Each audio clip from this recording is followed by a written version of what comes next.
Now, I'm here to make you understand that there are signs for you to notice when your child is gradually or slowly walking away from the faith. And you as a parent, you have to notice it.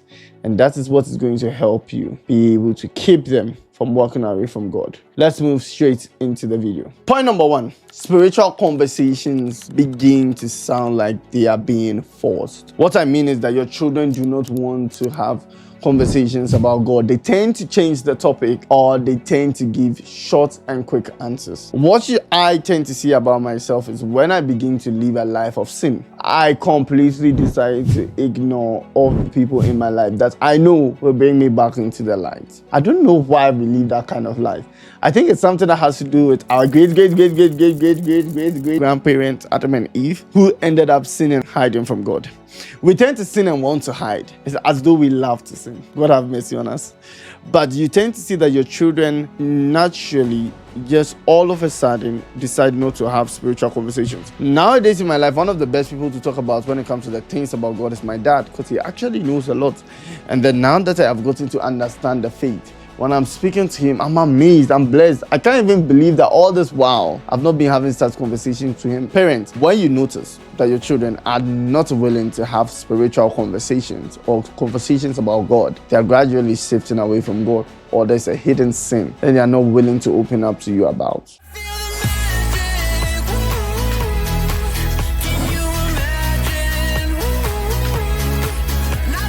Hello there, my name is Gabriel Oppong-Mensah. I am a Christian content creator, mainly focusing on parenting and how to uplift family values. If today is the first time you are seeing any video of mine, you are free not to subscribe. However, if today is the second time, third time, if you've actually watched any video of mine, then you owe me a little token. All I ask from you is to hit the subscribe button. You may have forgotten. You are used to coming on this channel, that you may have forgotten to hit the subscribe button. So please, I ask you to hit the subscribe button. And all I promise to do is that I'm going to continue to study, continue to go deep into the Bible to be able to help you and myself build a godly family, because I'm personally on a mission to help every family out there resolve their family issues. Families are very dear to my heart, and I know they are dear to you too, and that's why you are watching this video. So please don't forget to subscribe, hit the like button to be a super fan, and then give me a comment to be a premium fan.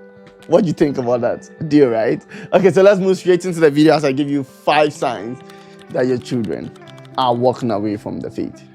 Let's go.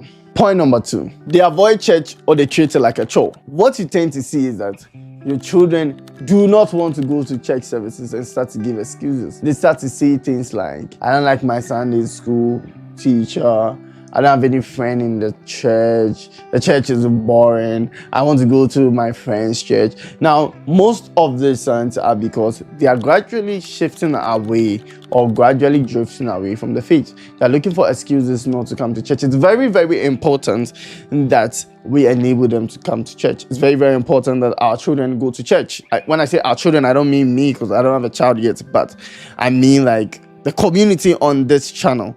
It's very important that children go to church and stop seeing it as a chore. Stop seeing it as something on your checklist that Sunday, I just have to clear this thing in the market. I've done that before.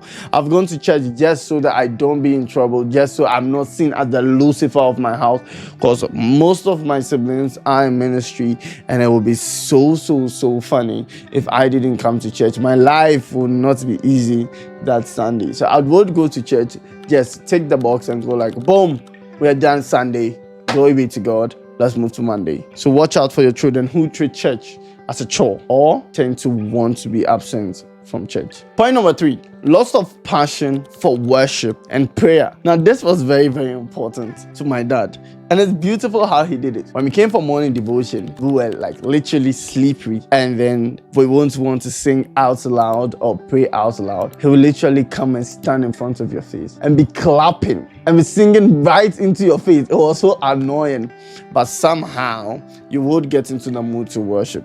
So you have to notice when your children gradually just begin to lose a passion for the things of God. They do not want to worship anymore. They do not want to pray anymore, gradually moving away from the things of God. This mostly happens when you see them start to listen to worldly songs, start to move with friends who have bad influence in their life. Now, what I want you to know is that the joy begins to fade before the faith fades away.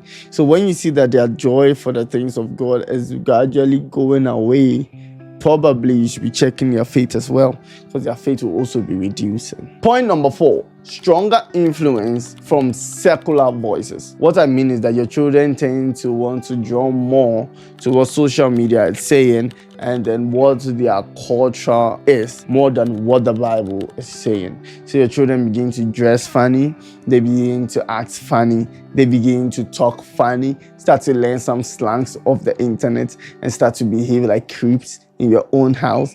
Notice that your child is going wayward. Like, one of the things that my dad would never tolerate is when you bring somebody who looks funny. When I say funny, like, we know how funny people look like. Don't let me say it in the video. I mean, I'm not scared, I can say it, but I just don't want to. In case you are a funny looking person, you do not get angry with me. But when I say a funny looking person, I mean somebody who doesn't look well kept. Like, you have like a lot of beard, hair, you look scary. I mean, look, don't let me describe it. I'm not that guy. Just a funny looking person. My daddy won't allow that person into the house because he doesn't want that kind of influence in your life. He doesn't want that kind of voice in your life. So this point is very important. Notice the people that your children work with. Notice the things that they see online. Sometimes it's weird when you ask them to check through their phone, but as a parent, that's your job. You bought the phone anyway, so you might as well know what they are using it for.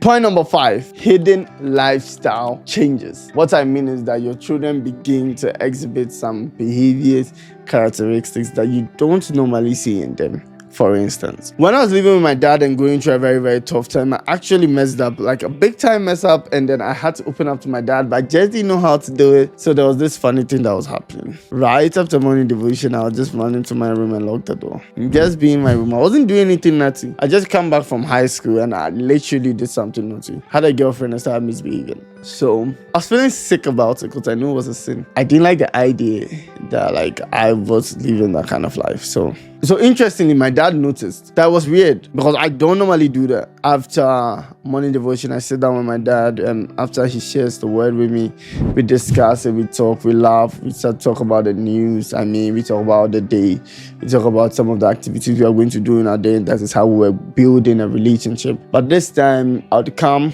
to morning devotion, just run into my room, lock the door. I just didn't want to get like a one-on-one interaction with him because I felt like it was on my mind, and if I didn't take time, it would come from my mouth. It was difficult, but my dad noticed, and then one day, whilst I was in that room, I just heard a bang, boom, boom, boom, and I knew it was Judgment Day. But by the grace of God, he came to my room, he spoke with me, I opened up, and I saved my life because he noticed that something was off. As parents, you should be able to know your children and know when they begin to act funny. Sometimes it's just a little tiny signs, but they are very important, because little foxes and secret faults will spring surprises on the final day. You do not want to go to heaven and realize the children had very little tiny dirt in their garments, and because of that, they couldn't make it to heaven. Parents, it's your obligation to ensure that your children keep the faith. And the reason why I say that is because God gave you that mandate. Now, this video happens to be episode number 3 of a series that I am making, and I'll be very glad if you go watch episode number 2 and episode number 1, just to help you understand the main cause of this whole series. Thank you for watching the video. On that note, I'll see you in my next video. My name continues to be Gabriel Oppong-Mensah, and it's bye for now.